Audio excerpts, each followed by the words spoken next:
Nah, Bapak nanti presentasinya melihatnya di slide-nya full tadi. Sama seperti orang presentasi biasa. Jadi sebelum presentasi nanti cek-cek suara. Tetap dicek jelas gitu.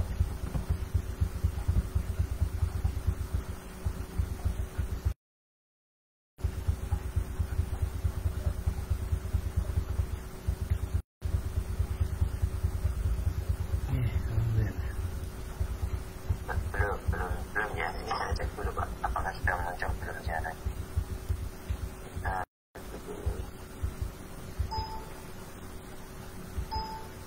ini siaran jadinya sudah muncul.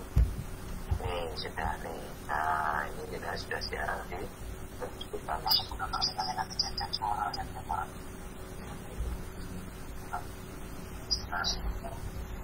Stop sharing dulu ya.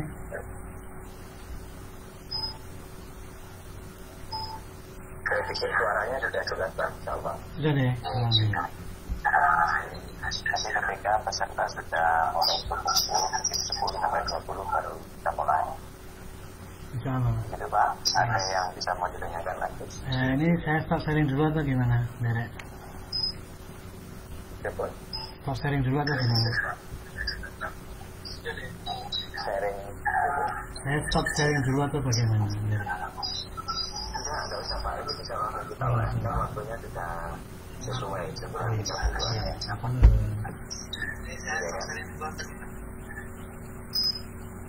Ini langsung bisa nanti kita nunggu peserta berapa 10 20 kita mulai nanti kita mulai. Oke, insyaallah. Begitu Pak, ada yang mau tanyakan lagi? Sampun. Terima kasih Pak Edi.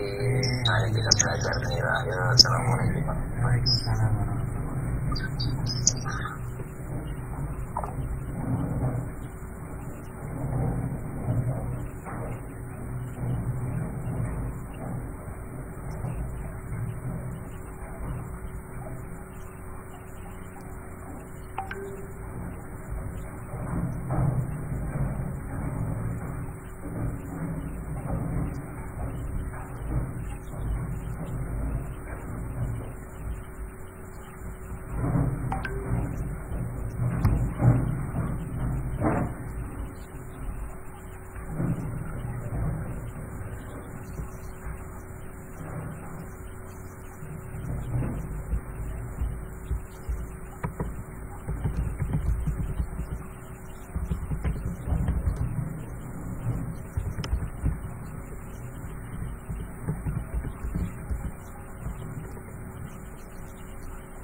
Assalamualaikum warahmatullahi wabarakatuh.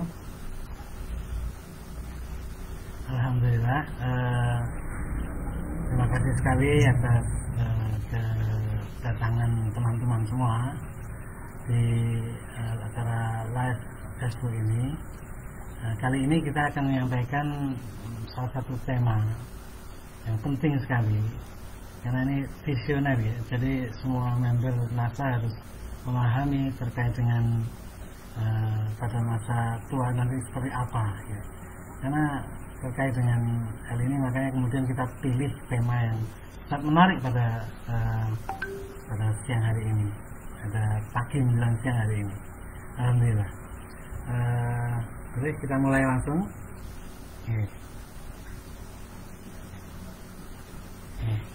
Bismillahirrahmanirrahim. Assalamualaikum warahmatullahi wabarakatuh.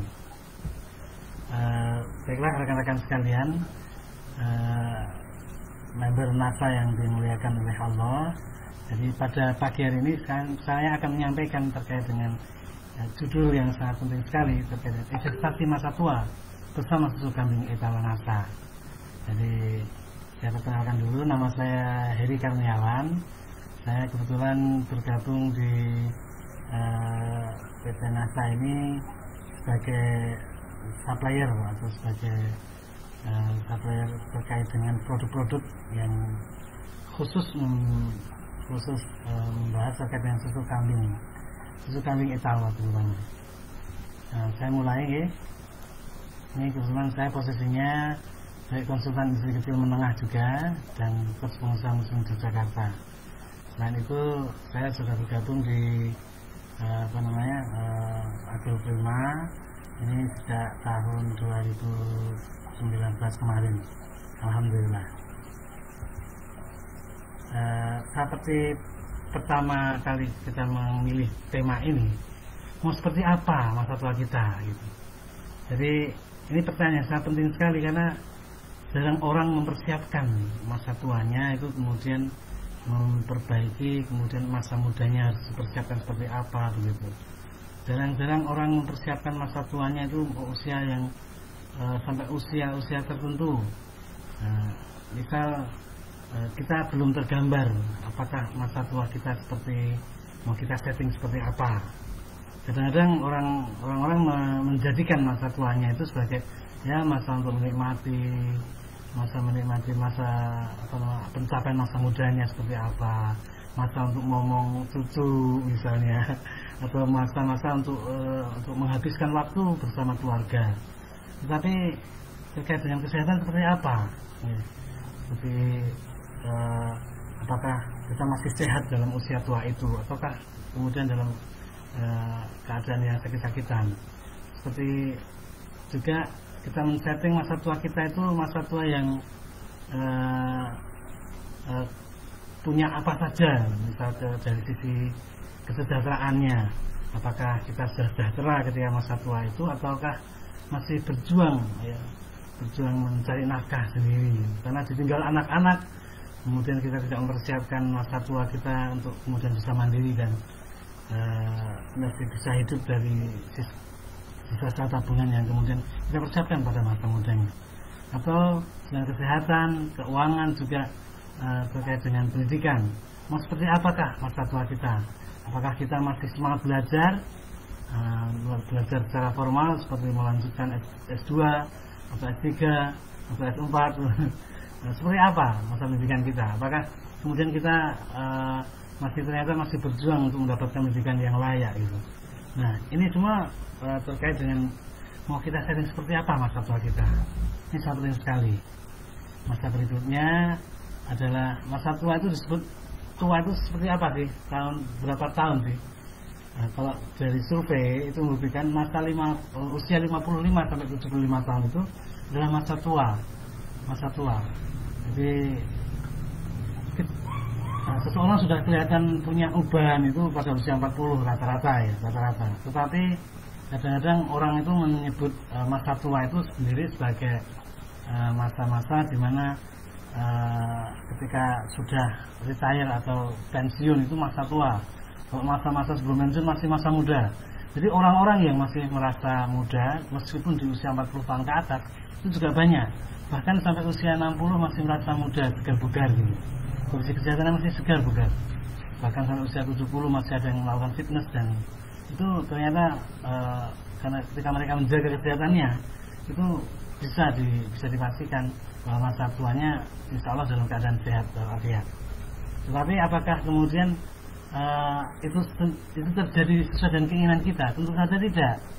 Tentu saja apa yang kita ambil, langkah-langkah yang kita ambil pada masa muda ini, ketika masih bapak-bapak dan ibu masih merasa mendapatkan masih mendapatkan beberapa pencerahan terkait dengan masa tuanya seperti apa, itu kemudian akan tersetting gitu, ketika masa tua saya setting seperti ini, maka masa mudanya adalah seperti ini, harus rajin olahraga dulu untuk mempersiapkan masa tuanya. Rajin olahraga itu menjadi kebiasaan. Jadi ketika setiap pagi jalan-jalan misalnya, kemudian kita ternyata berharap masa tua sehat, ya itu sudah kita usahakan pada masa mudanya. Kalau masa mudanya itu sibuk dengan pekerjaan, tidak pernah memikirkan masa tuanya seperti apa, bahkan mempersiapkan tabungan untuk masa tuanya juga jalan-jalan kita lakukan, maka bagaimana kita bisa berharap usia 70 tahun misalnya masih kemudian sehat segar dan sebagainya. Nah, ini masa-masa orientasi kita adalah masa-masa muda kita ini. Kemudian menjadi pilihan bagi kita, apakah menjadi tua dan sakit-sakitan atau menjadi tua tapi tetap bisa berbagi. Nah, Bapak Ibu, jarang-jarang orang yang mempersiapkan masa-masa tua itu masa-masa untuk berbagi pengalaman ketika masa muda, berbagi cerita kepada orang-orang yang membutuhkan. Itu sangat penting sekali. Bahkan ketika itu menjadi kebiasaan, kita menjadi suatu kebiasaan pada waktu masih muda, masa tua itu menjadi sangat indah sekali gitu. Karena kita setting masa tua itu, kalau bisa kita waktunya fisik sudah tidak mampu, tetapi masih bisa berbagi cerita yang inspiratif, cerita yang kemudian bisa membangkitkan orang muda untuk belajar, lebih semangat belajar, lebih semangat bekerja dan sebagainya. Tetapi ada juga yang kemudian sudah secara letak di dalam benaknya masa tua itu masa-masa sakit-sakitan, maka menjadi akan sakit-sakitan beneran gitu. Nah, ini yang paling penting untuk kita goal setting kita seperti apa masa tua kita, harus cekal gitu. Nah, berikutnya ternyata dalam salah satu artikel yang saya baca, ini saya sampaikan dalam sumbernya hellosehat.com, itu ternyata kasus kesehatan yang sering dialami pada usia senja itu banyak sekali ya, ada 21 penyakit yang kemudian masih sangat sering kita jumpai gitu. Yang pertama adalah malnutrisi itu kehilangan kemampuan mendengar, itu biasa kita dengarkan. Nah, malnutrisi ini seperti kalau melihat orang-orang tua, orang sepuh itu kemudian masih masih kelihatan kusut gitu, kelihatan kok tulang dan balung saja, longlet bahasanya kalau bahasa Jawanya gitu. Tetapi masih kok hari longlet kok masih urip dan sebagainya gitu. Ini bagian dari seloroh orang-orang yang masih muda itu. Kalau tua nanti tangan kita keripu dan sebagainya, kemudian dari balung dan kulit. Itu gejala awal terjadi malnutrisi sebenarnya, karena orang-orang yang sepuh tapi konsumsi kolagennya masih bagus dan sebagainya, masih kencang juga kulitnya. Nah, ini adalah bagian dari terapi yang akan kita berikan nanti. Nah, berikutnya kehilangan kemampuan untuk mendengar. Ini seringkali kita dengarkan, dan kemudian masalah kesehatan gigi pada ompong gitu, kemudian ada masalah katarak juga, ada masalah mata, kemudian terdapat selaput yang putih gitu, itu katarak gitu. Dan generasi makula, artritis atau radang sendi, osteoporosis, infeksi saluran kencing, ini sering kita temukan bahwa orang-orang sepuh itu kadang-kadang karena infeksi saluran kencing, kemudian pipisnya itu karena sering ditahan pada masa mudanya gitu. Itu terjadi infeksi saluran kencing juga. Kemudian inkontinensia urin dan penyakit ginjal kronis itu sering kita temukan. Orang yang sudah sepuh itu seringkali studi ginjal di rumah sakit. Juga hipertensi ini paling banyak. Nah, hipertensi, penyakit jantung, kolesterol tinggi, stroke bahkan. Jadi bahkan penyakit paru obstruktif kronis gitu, seperti PPOK, dan diabetes, pneumonia atau radang paru-paru yang karena infeksi itu, kanker, depresiasi, penyakit Alzheimer dan demensia, dan penyakit Parkinson. Nah, ini semua akan saya jelaskan dalam slide yang berikutnya. Dan tidak yang saya cetak hijau itu akan kami jelaskan. Berikutnya seperti malnutrisi. Ini seringkali kita temukan kasus malnutrisi ini pada usia sepuhnya. Jadi apakah karena kurang makan? Tentu saja kalau makanan disesuaikan dengan usia itu, maka biasanya kita akan melihat kecenderungan orang yang lebih sepuh itu makannya lebih sedikit sekali. Kalau biasanya satu porsi makan itu satu piring penuh, ini cuma setengah atau seperempat saja udah cukup, udah kenyang mas, udah kenyang gitu, nggak bisa lagi makan yang lain gitu. Nah itu sebenarnya penyumbang malnutrisi itu sendiri gitu. Misal makanan kita sedikit tidak apa-apa, tetapi nutrisinya terpenuhi, bukan kemudian mendapatkan menu makanan orang tua sama seperti ketika masih muda gitu. Jadi dikasihkan juga pada orang-orang yang sepuh itu, kadang-kadang kita melakukan perawatan pada orang tua itu buruk sekali gitu. Mereka kemudian ingin misal bubur kenapa? Karena sudah tidak bisa menggigit lagi gitu. Tetapi itu yang menjadi penyebab akhirnya sayur-sayuran tidak bisa tertelan oleh mereka. Sayur-sayuran kemudian buah-buahan yang keras-keras itu harusnya kita tahu. Kalau udah sepuh itu menyediakan makanan dan minuman itu harus di blender gitu misalnya, atau di teh misalnya, atau di bubur. Tapi isi bubur itu sendiri jangan sampai kemudian malnutrisi juga. Jangan sampai kemudian cuman mengasihkan bubur putih saja, kemudian dikasih garam gitu, sudah cukup. Kita bisa nambahkan kok, seperti ati ayam dan sebagainya. Seperti kita ngetem bayi itu, ya, itu yang kita perlu siapkan gitu. Ya. Karena menerapkan pola makan sehat pada lansia dapat membantu mengatasi kondisi ini. Berikutnya masalah radang sendi atau artritis. Nah ini sering kali dialami juga oleh orang yang sepuh. Nah, meskipun mereka sudah sepuh, jadi karena pergerakan mereka tidak seaktif pada masa mudanya, itu juga mempengaruhi kemudian terjadi artritis atau radang sendi. Karena jarangnya mereka bergerak itulah sendiri yang kemudian menyebabkan peradangan itu sendiri. Jadi terjadi pengapuran yang seharusnya tidak terjadi ketika mereka tetap aktif bekerja, mereka tetap aktif beraktivitas. Meskipun tidak bekerja lagi pun, aktivitas olahraga itu penting untuk kita lakukan. Maka menjaga berat badan pada usia lansia juga penting. Karena sudahlah mengalami radang sendi, kemudian ternyata berat badannya itu sangat berat sekali. Maka kemudian harus ada upaya menjaga berat badan juga pada usia lansia supaya radang sendi itu tidak terjadi dengan sangat parah ya. Karena kalau radang sendi itu terjadi, sudahlah nanti osteoporosis, artritis itu menjadi osteoartritis namanya. Osteoartritis itu terkait dengan radang sendi, tapi sampai pengeroposan tulang sampai bisa patah dan bisa mengakibatkan amputasi juga. Alhamdulillah ini. Nah, ini yang sering kita alami dan sering juga dialami oleh orang-orang sepuh. Selain artritis juga osteoporosis. Meskipun begitu, kondisi ini bukan bagian dari proses penuaan gitu. Karena bisa jadi kita temukan osteoporosis itu pada usia 40 tahun dan bahkan pada usia-usia yang masih muda atau belum muda bahkan. Kenapa? Karena asupan kalsiumnya sangat kurang gitu. Sedangkan misal ibu-ibu yang melahirkan itu, ibu yang melahirkan kan dia melahirkan bukan hanya sebungkas daging, tapi juga ada tulang belulangnya ketika melahirkan itu. Maka kemudian ngambil dari mana kalau tidak tercukupi asupan kalsiumnya dari makanan-makanan, ya dari tubuhnya sendirilah. Maka banyak ibu-ibu yang mengalami penuaan dini karena terjadi osteoporosis ini.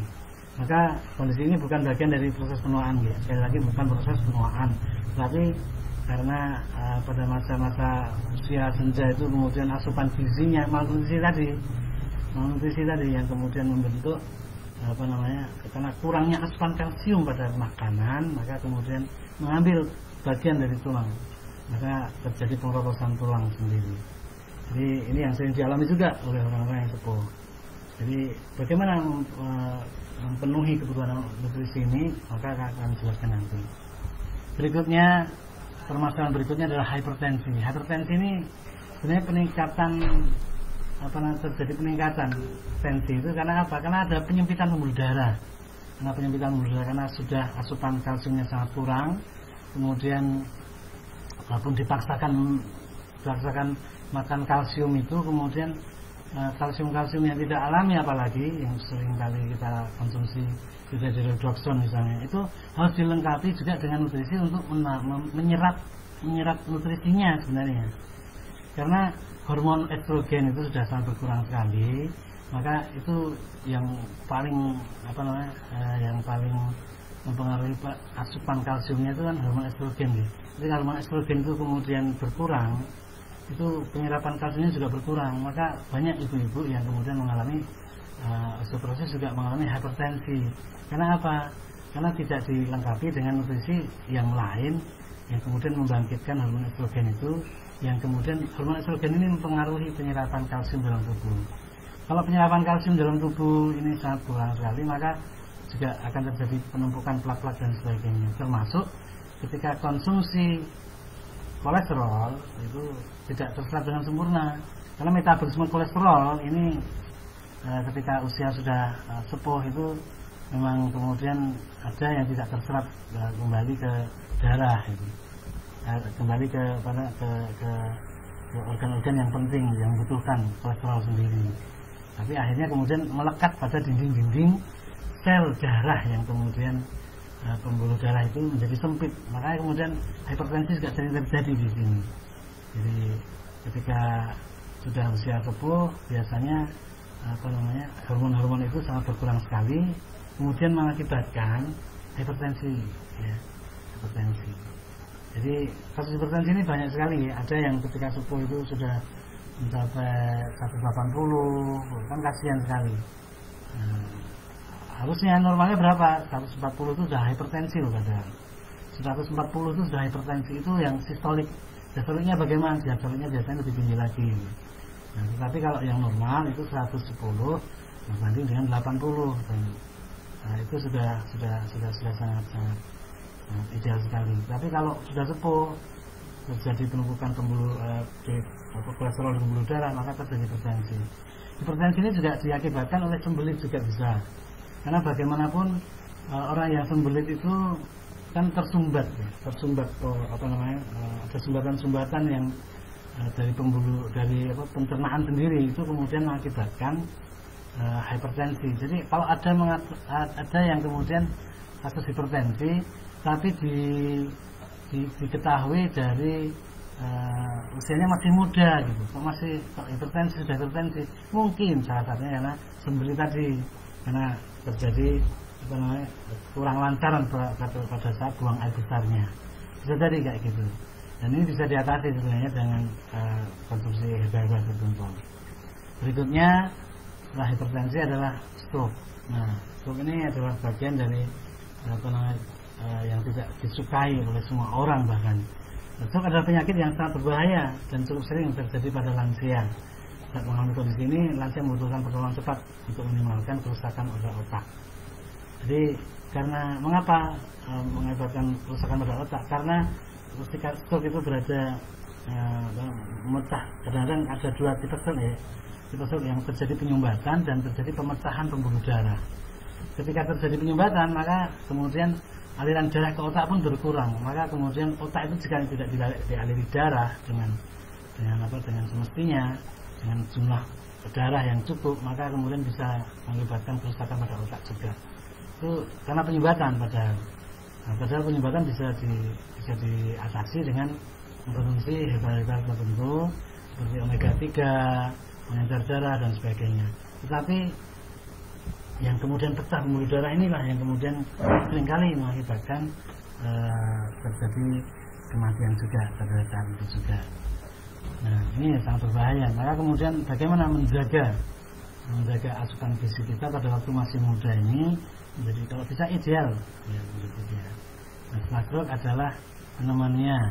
Pneumonia ini adalah kalau kita, ini gejala yang sangat umum sekali pada masa COVID sekarang. Yaitu apa? Nah, itu kondisi infeksi yang ada di paru-paru atau kondisi ini semakin banyak dialami pada masa-masa COVID sekarang ini. Jadi bahkan menjadi bagian dari penyebab kematian yang sangat besar sekali pada masa sekarang ini. Karena sudahlah diisukan COVID itu sendiri menjadi bagian dari penyakit yang memalukan. Orang yang mengalami pneumonia pun akhirnya kemudian tidak mendapatkan akses kesehatan yang layak juga. Maka jika mengalami pneumonia, maka perlu diatasi dengan apa? Misal biasa merokoknya dihilangkan, kemudian dengan meningkatkan olahraga yang kemudian membangkitkan sirkulasi tubuh di paru-parunya dan sebagainya. Maka ini menjadi bagian dari yang isu paling penting juga di dalam pengobatan menggunakan susu kambing. Nah, ternyata susu kambing itu membantu penyembuhan pneumonia juga, alhamdulillah. Berikutnya adalah depresi. Ya. Depresi ini bisa menyebabkan perasaan sedih, pesimis, putus asa, kehilangan nafsu makan, atau justru makanan secara berlebihan, kehilangan semangat untuk menjalani hari, dan masih banyak lagi. Jadi depresi ini sering dialami juga oleh orang sepuh, karena sudahlah fisiknya sudah tidak bisa dioyak lagi bahkan itu, untuk ngoyak ke pencapaian tertentu itu sudah nggak bisa ketika sepuh itu. Pengen pergi kemana gitu, nggak kelakon karena sakit sendiri. Itu akhirnya jadi pikiran beneran, apalagi orang-orang sepuh ini kan butuh banyak cerita, nggak ada teman cerita gitu dan sebagainya. Sehingga ini harus kita kelola untuk kita manage. Bagaimana kita mengelola supaya tidak terjadi depresi ini penting sekali. Dan bagaimana? Pertanyaannya sekarang adalah bagaimana sehat pada masa tua dengan susu kambing Etawa? Ini yang paling penting untuk kita sampaikan ya. Karena ketika orang sudah tergambar masa tuanya, nggak mau sakit-sakitan tapi mau bisa berbagi, maka kemudian harus ada usaha pada masa muda sekarang ini, pada masa yang masih usia 20, 30, 40, 50 itu harus ada usaha yang ekstra untuk bisa mendapatkan usia tua yang kemudian berkah ya. Ketika kita mengharapkan usia tua kan keberkahan hidup kita, keberkahan usia kita itu paling penting gitu. Jadi kalau kemudian orang-orang yang sudah mendedikasikan dirinya untuk bisa berbagi pada masa tua pun itu masih bisa berbagi, bukan pada masa mudanya saja, tapi pada usia tua pun kemudian bisa berbagi, maka harus kemudian kuncinya adalah di sini. Kami sampaikan. Setelah tentang susu kambing ya, saya sampaikan. Kambing merupakan susu dengan sifat basa atau alkalin food. Jadi sedangkan susu mamalia yang lain bersifat asam. Ini pengetahuan yang umum dulu. Jadi perbedaan susu kambing dengan susu yang lain bagaimana? Ketika susu kambing itu merupakan susu dengan sifat basa atau alkalin food. Basa itu diukur dari kertas lakmus itu, kalau pH-nya lebih dari 7, maka kemudian bersifat basa. Tapi kalau kurang dari 7, maka sifat asam. Jadi alkaline food itu berarti yang kemudian ketika dipakai kertas lakmus itu kemudian angkanya bisa 8, bisa 9 dan seterusnya. Mengapa kemudian ini sangat penting sekali? Karena ini menyebabkan apakah susu itu kita konsumsi atau tidak, dan susu apa yang perlu kita konsumsi untuk menjaga supaya diri kita sehat. Bapak Ibu yang saya cintai, kondisi tubuh kita itu sebenarnya kondisi darah kita kalau di kertas lakmus, pakai kertas lakmus itu biasanya asam, biasanya ada penyakit namanya asidosis.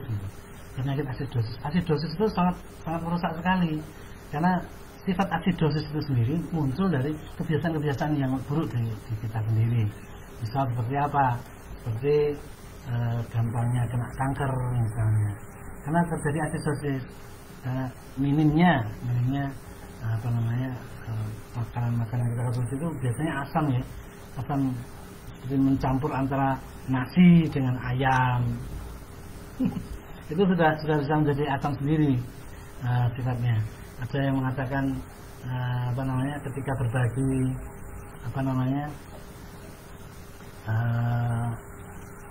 makanan yang kemudian seperti seperti minyak atau lemak dengan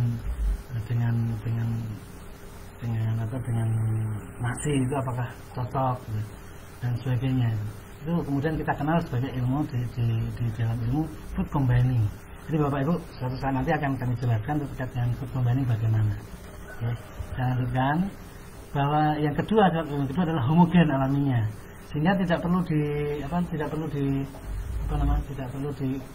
tidak perlu mix lebih kencang lagi, karena sifatnya homogen. Homogen itu sifatnya sifat alami ini, dapat menekan resiko timbulnya sifat alergi, sehingga tetap untuk orang yang memiliki alergi terhadap susu sapi. Ini sangat penting sekali. Jadi sifatnya homogen alami ini juga menekan resiko timbulnya reaksi alergi. Jadi bapak-bapak dan ibu-ibu kan pernah ya mendapatkan satu kasus itu ternyata ada alergi terhadap susu, padahal susu itu dibutuhkan oleh anak-anak maupun orang yang sudah sepuh. Jadi bagaimana kemudian terapi bagi orang yang alergi tadi? Maka ganti susunya, ganti susu sapi dengan susu kambing, insya Allah akan sembuh dari alerginya. Dan ini menjadi bagian dari pengetahuan yang umum kita temukan pada kajian terhadap susu kambing. Berikutnya, susu kambing ini membantu penyembuhan untuk penderita asma, flek, bronkitis, TBC, serta berbagai macam penyakit paru. Nah, kalau kemudian pada masa-masa pandemi kemarin itu disupport dengan minuman susu kambing, maka penderita asma, bronkitis, flek, paru-paru dan TBC termasuk pneumonia dan paru-paru itu kemudian bisa tertolong dengan ini. Ya, mengapa seperti itu? Karena Bapak Ibu, karena sifatnya yang kemudian bahasa tadi, kemudian sifatnya homogen karena reaksi alergi, itu kemudian tubuh itu mereaksikan dengan tidak terlalu reaktif terhadap alergi. Kalau alergi itu kan muncul bentol-bentol dalam reaksi yang muncul dalam kulit misalnya. Ruam merah dalam kulit misalnya. Nah itu kemudian bisa muncul karena efek alergi terhadap susu. Juga terkait dengan penyakit paru-paru juga gitu. Ketika misal kita punya penyakit bronkitis misalnya, itu juga muncul bintik-bintik itu seperti reaksi alergi seperti itu. Tapi bentolannya mungkin lebih besar lagi gitu. Nah ini muncul karena reaksi yang tadi ketika dikasih susu kambing, maka kemudian reaksi tadi kemudian bisa berkurang. Masuk TBC ini pengaruhnya sangat besar sekali untuk penyembuhan untuk ketika dikasih susu kambing. Nah, ini untuk terapi ini. Nah, untuk susu kambing juga sangat baik untuk kecerdasan anak dan kalsiumnya sangat tinggi untuk mencegah osteoporosis. Jadi kalau tadi ada malnutrisi ditemukan pada kasus yang sepuh juga, ternyata ini meningkatkan kecerdasan anak karena apa? Kandungan riboflavin dalam susu kambing itu sendiri berfungsi seperti booster gitu, seperti untuk membangkitkan, untuk meningkatkan kecerdasan anak gitu. Karena ternyata di dalam susu kambing itu sendiri terdapat kandungan-kandungan alami yang kemudian bisa muncul ketika dikonsumsi pada masa usia muda. Dan karena kalsiumnya itu sangat tinggi, bahkan 10 kali lipat dibandingkan dengan susu kambing dalam jumlah yang sama, dibandingkan dengan susu sapi dengan jumlah yang sama. Misal 1 liter susu kambing itu ternyata lebih kental, lebih tinggi kalsiumnya dibandingkan dengan susu sapi 10 kali lipat bahkan. 10 kali lipat. Ini kami teliti di yang menggunakan hasil penelitian dari UGM. Ini memang ternyata kalsiumnya sangat tinggi sekali, dan ini tertinggi kalau yang kita pakai itu susu kambing yang berasal dari dekat Merapi. Dekat Merapi itu kemudian selain tinggi kalsium juga tinggi selenium. Selenium itu ternyata dibutuhkan untuk terapi pasca stroke juga. Menarik sekali ya. Saya lanjutkan. Nah, saat mengkonsumsi susu kambing ini kemudian apa saja sih manfaatnya gitu.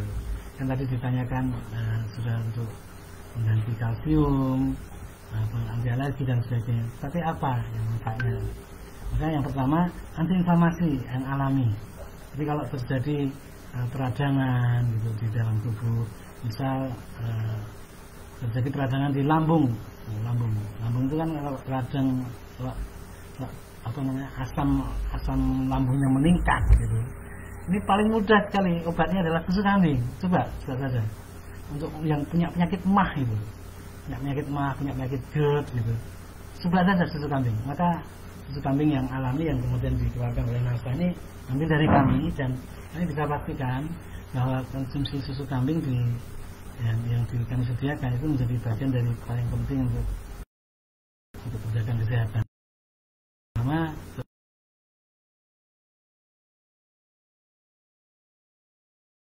untuk lambungnya akan sangat aman sekali. Kemudian mengandung lemak esensial. Lemak esensial ini masih dibutuhkan oleh tubuh. Ya. Kemudian lebih mudah dicerna. Karena homogen tadi maka lebih mudah dicerna. Kemudian yang keempat, menghentikan penumpukan lendir. Penumpukan lendir ini bisa terjadi ketika konsumsi susu sapi. Ketika jenengan misal minum susu UHT yang ada di Tetra Pak itu misalnya.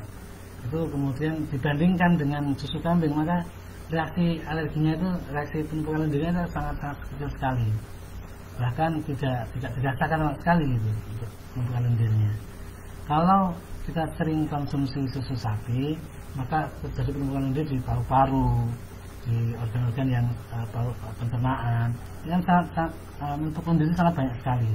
Maka ini lendir ini sendiri adalah buah dari apa? Reaksi alergi sendiri dari tubuh itu. Meskipun tidak sampai bentuk alergi, tapi ketika konsumsi susu sapi itu reaksi tubuh itu mengeluarkan sekresi hormon, sekresi cairan yang berlebih untuk menetralkan. Maka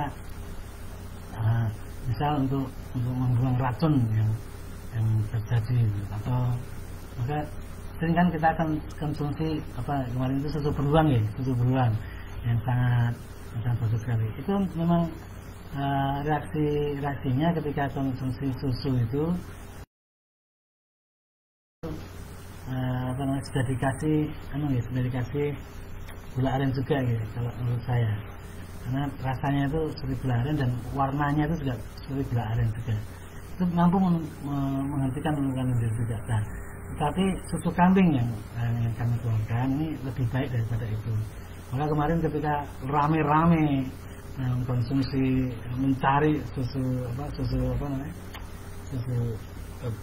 bear brand itu kenapa kita nggak mengkonsumsi susu kambing saja? Susu kambing lebih baik kok gitu. Dan kemudian yang kelima adalah metabolik yang sangat baik. Yang keenam, lebih tinggi kalsiumnya, ini 10 kali lipat dibandingkan susu sapi. Dan bisa basah. Dan ternyata dari sisi sunnah Bapak Ibu, ternyata minum susu kambing itu termasuk sunnah Nabi. Nabi itu sering meminum susu kambing, memerah sendiri susu kambingnya. Dan ini adalah manfaat yang secara agama itu sangat bagus sekali. Okay? Jadi amalkan susu kambing itu jadi akan sangat baik sekali untuk kesehatan kita. Kondisi tubuh kita jadi lebih baik, tidak terjadi acidosis dan sebagainya. Nah, kambing sih gitu ya. Pertanyaannya, kenapa enggak susu yang lain? Karena kandungan konsentrat susu kambing lebih tinggi, Bapak Ibu. Jadi untuk menghasilkan 1 kilogram susu kambing itu membutuhkan 10 liter susu kambing perah ya. Susu kambing cair itu. Kemudian kita bisa bikin konsentrat susu kambing yang lebih tinggi gitu. Dengan apa? Dengan mencampurkan gula di situ. Kemudian dan kandungan gulanya sangat rendah sekali, paling 2 on, 3 on gitu aja. Jadi untuk menghasilkan susu kambing yang 10 liter itu menghasilkan susu kambing yang dengan konsentrat yang sangat tinggi sekali. Maka kita pakai dalam pemilihan produknya, dalam mencampur susu kambingnya itu dengan kandungan yang konsentrat tinggi ini. Jadi kalau Bapak Ibu bisa membandingkan bandingkan antara susu kambing produk lain dengan susu kambing yang dari NASA ini sangat bagus sekali Bapak Ibu untuk yang di NASA ini. Karena apa? Konsentratnya sangat tinggi sekali. Yang kita pakai itu konsentrat yang 80%, dengan susu kambingnya. Jadi jangan ragu-ragu untuk memilih susu kambing NASA. Hidup NASA. Nah, berikutnya 10 liter susu cair jadi 1 kg bubuk susu kambing. Ini penting. Menjadi bagian dari apa yang saintifik yang saya sampaikan pada kali ini. Dan dilengkapi dengan madu alami sebagai pemanis. Ya. Kemudian pembudidayaan susu kambing kita secara organik, dan yang paling penting adalah nomor izin edar Badan POM ada, MD ada, halal ada, ini ada, bahkan status HACCP yang kemudian menjadi status higienitas paling tinggi dalam produk yang ada di dunia ini diterapkan juga di tempat kami. Jadi Bapak Ibu sudah jangan ragu-ragu lagi untuk memilih dan memasarkan terutama produk-produk dari kami.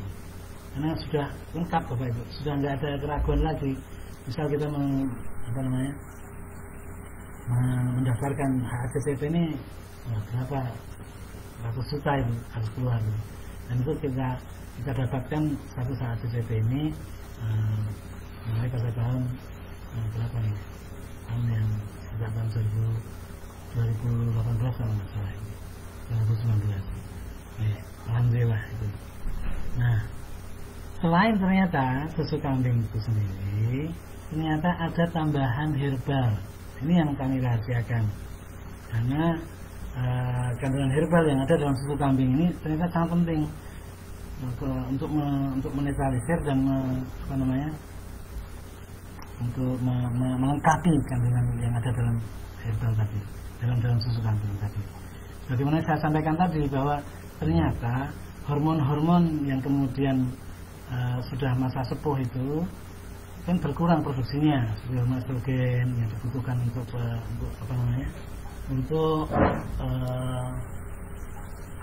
penyerapan kalsiumnya, maka kemudian kita tambahkan herbal yang mengandung estrogen itu. Apa nanti kandungannya herbal akan saya sampaikan di sini. Nah, kemudian ternyata susu kambing itu kan susu secara umum itu bersifat lembab. Lembab itu kalau di bagian dari organ itu berada di bawah, perut ke bawah. Maka dengan penambahan herbal ini maka bisa kemudian susu itu bermanfaat untuk perut ke atas gitu. Jadi penambahan herbal yang meruap, herbal yang kemudian berasa wangi dan sebagainya itu menambahkan fungsi untuk pengobatan juga di dalamnya. Maka bapak-bapak dan ibu-ibu yang kemudian ragu-ragu terkait dengan apakah fungsi herbal ini masih bisa berfungsi dengan baik pada usia sepuh, dan apakah usia sepuh itu sudah bisa konsumsi susu kambing, ternyata masih bisa, dan akan kami jelaskan satu persatu ya. Sabar. Yang pertama adalah herbal yang kita pakai adalah tongkat ali atau pasak bumi. Nama latinnya adalah Euricoma longifolia. Ini ternyata disukai oleh bapak-bapak juga ya. Karena tongkat ali kan memang dikenal untuk mengatasi disfungsi seksual ya. Dan menyuburkan pria. Artinya kalau suatu penelitian itu mengatakan penambahan pasak bumi pada pola konsumsi manusia pada saat ini ternyata bisa menyuburkan sel-sel sperma, dan kemudian kalau pengen punya anak laki-laki ya Pak Ibu sekalian ya, itu kemudian ternyata mencit yang diteliti di laboratorium itu ketika dikasih Euricoma longifolia ternyata lebih berhasil menghasilkan anak laki-laki dibandingkan dengan perempuan. Ini penelitian Bapak Ibu. Jadi selain menyuburkan pria juga ternyata kalau pengen program punya anak laki-laki maka banyak-banyak minum tongkat ali sekalian. Dan berikutnya adalah meningkatkan stamina atau imunitas, karena bagaimanapun sifat yang pahit di dalam tongkat ali atau pasak bumi ini ternyata bagus untuk meningkatkan imunitas dan menurunkan kadar stres, karena kandungan akarnya itu mengandung vitamin C yang tinggi Bapak Ibu ternyata. Ternyata dalam akar-akaran yang kita pakai itu ternyata mengandung apa? Mengandung vitamin C dosis tinggi yang bisa dipakai. Kemudian ternyata meningkatkan libido seks pria. Ini sudah. Kemudian anti kanker dan malaria, leukemia.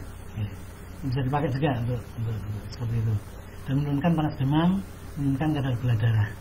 Jadi kemarin ketika konsumsi susu kambing masa, baik itu radik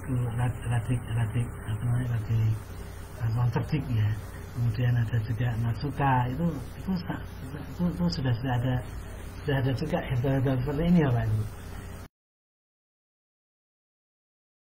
Anak-anak itu bisa kasihkan radik moncerdik. Ketika untuk yang sepuh dikasihkan nasuka tadi. Dan ini yang kemudian produk-produk yang kemudian ada di tempat kami. Berikutnya, manfaat mengkudu. Jadi nama latinnya adalah Moringa elliptica. Jadi ternyata itu mampu meningkatkan vitalitas, ya, meredakan mual, meningkatkan darah tinggi, terutama dikenal dalam meningkatkan hipertensi ini loh Pak. Jadi yang kita pakai bukan buahnya ya, tapi akarnya. Jadi akarnya ini mengandung kandungan yang lebih tinggi juga dan vitamin C-nya, maka juga dipakai untuk vitamin C dosis tinggi juga, kemudian meningkatkan kesehatan otak. Dan karena ini mengandung untuk penenang juga, selain untuk mengatasi stres juga untuk mengatasi hipertensi juga. Jadi tadi ada permasalahan yang sepupu apa? Hipertensi dan depresi, termasuk depresi itu masalah yang sangat banyak sekali kita temukan. Mendukung kesehatan jantung dan untuk kecantikan kulit dan nanti inflamasi atau peradangan. Manfaat yang lain dalam herbal yang lain adalah mata pelanduk. Di dalam produk-produk kita ada mata pelanduknya atau pelanduk dalam benih Arisia crispa. Ini apa fungsinya mata pelanduk ini? Kok jarang-jarang kita temukan di dalam kamus pembicaraan terkait dengan pembicaraan yang umum terjadi ya. Karena ternyata manfaat mata pelanduk ini itu merawat otot gitu. Jadi kalau kram-kram gitu, kita konsumsi saja susu kambing tadi ya. Kemudian merawat sakit dada. Jadi sakit dada itu bukan saja terkait dengan jantung dan paru-paru, tetapi juga sakit dada secara umum ya. Kemudian diare, sakit tenggorokan, keracunan, kemudian pestis, demam, batuk, asam urat. Jadi banyak sekali dipakai untuk mata pelanduk ini atau lempeni ini atau Arisia crispa ini untuk kasus-kasus seperti itu. Berikutnya adalah manfaat akar halban ya. Jadi selain herbal tadi, kemudian ada juga akar halban di situ. Sering dikenal sebagai namanya Vitex pubescens. Ini ramuan kupas bersalin. Ini bisa dipakai juga untuk orang yang kupas bersalin, sehingga cepat pulih tenaganya. Sakit badan atau kelelahan, awet muda, antioksidan, obat batuk. Bahkan obat batuk melegakan sistem pernafasan, asma atau paru tenggorokan, mengantarkan peredaran darah, mencegah perut kembung, membuang angin. Jadi kalau banyak angin Bapak Ibu, yang kemudian menyebabkan tekanan darah juga tinggi, itu karena banyak angin, karena perutnya kembung itu maka memacu juga hipertensi juga. Maka kemudian bisa konsumsi radik ini kemudian bisa menjadi bagian dari pengobatan juga. Dan itu menurunkan demam dan mengobati penyakit kulit. Yang berikutnya adalah teh jalawang atau kayu manis. Sering dengar ya Bapak Ibu ya? Ya sering dengar. Kalau kayu manis dipakai untuk janganan bisa Pak. Tapi kalau untuk herbal kok jarang-jarang kita dengarin gitu ya. Ya. Itu memang kemudian ketika kayu manis campur dengan madu sekalipun akan berfungsi sangat bagus sekali. Yang pertama adalah mengatasi demam, menambah tenaga, untuk asma dan batuk, mengatasi infeksi, mengontrol gula darah, meningkatkan fungsi otak, mencegah pengumpulan darah bahkan. Jadi Bapak Ibu ketika banyak orang-orang yang kemudian menggunakan pengencer darah, maka gunakan saja teh jalawang untuk kayu manis ini, karena dia mencegah pengumpulan darah. Setelah efek dari COVID ini adalah salah satu terganggunya menstruasi misalnya. karena pengumpulan darah terjadi, maka kemudian tekanan darah tinggi, tekanan darah menjadi sulit tinggi juga. Kenapa terjadi pengumpulan darah Bapak Ibu? Jadi ini yang kemudian bisa mengatasinya adalah manfaatkan kayu manis. Campur dengan madu bisa, dan ditambahkan secara alami dalam produk nasa yang ada susu kambing dari kami. Kemudian berikutnya adalah tubuh gajah. Tubuh gajah ini kenapa disebut tubuh? Karena karena bisa mencegah juga terkait dengan dengan kolesterol dalam darah, juga diabetes mellitus, bisa mengatasi masalah itu. Maka selain itu juga ada fungsi-fungsi yang lain seperti antidot atau penawar racun, seperti menurunkan demam, mengobati penyakit telinga, membuang angin, mengobati sakit ginjal dan sebagainya, termasuk mencegah dehidrasi. Yang terakhir adalah manfaat larak hutan atau Polycia hypoleuca. Jadi bisa untuk ramuan sifat kristalin dan sebagainya. Maksud di sini adalah penguat jantung atau kardiotonik. Jadi kardiotonik di sini menjadi bagian dari kardiotonik itu apa tahu Pak Bu? Kardiotonik itu adalah kardio itu apa? Kardio itu adalah pembuluh darah. Jadi terkait dengan aliran darah kalau tidak lancar dikasih tonik, itu kardiotonik. Maka selain manfaat sebagai supporter salin juga banyak membangun badan, mereka juga sebagai penguat jantung. Jadi jantung itu kadang-kadang lemah Bapak Ibu karena kurangnya asupan. Maka kemudian perlu nutrisi ini untuk menguatkan jantung atau kardiotonik. Maka meskipun tekanan darah tinggi tapi tidak juga lemah jantung. Yang penting adalah jantungnya itu kuat. Kalau jantung kuat maka kemudian yang lainnya juga akan kuat, insya Allah. Demikian Bapak Ibu. Maka pertanyaan berikutnya adalah kapan waktu terbaik mengkonsumsinya, ya kan? Kan kadang-kadang kita kan nggak ngerti kapan kemudian harus mengkonsumsi susu kambing ini gitu. Maka disarankan adalah pagi hari adalah waktu yang terbaik untuk mengkonsumsi susu kambing agar kandungannya dapat terserap dengan lebih baik. Jika kita beraktivitas malam hari akan memperbaiki metabolisme tubuh dan mengubah keasaman tubuh menjadi basah.